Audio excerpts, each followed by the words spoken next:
बघा, नमस्कार सगळ्यांना. हे आहे, तुम्ही बघू शकता समोर रुईचं झाड.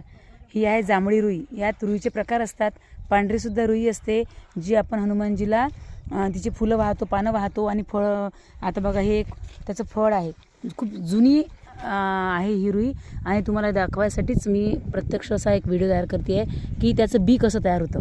बघा, हे बी आहे त्याचं. आपण त्याला लहान असताना बुड्डी का बाल म्हणून मुलं खेळायचे त्याच्यासोबत.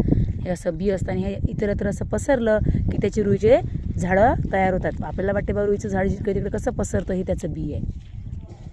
रुईच्या झाडाचं हे बी आहे. छान असं हे असं उडतं हवेनी आणि मग ते सगळीकडे पसरलं की त्याचे रोपं तयार होतात.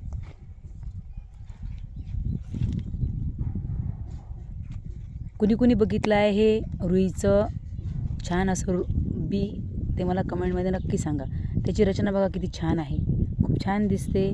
आणि हे असं हवा आली, सुकलं, हे सुकून गेलं की ते असं हवेमध्ये पसरते. उडव बी, उडव.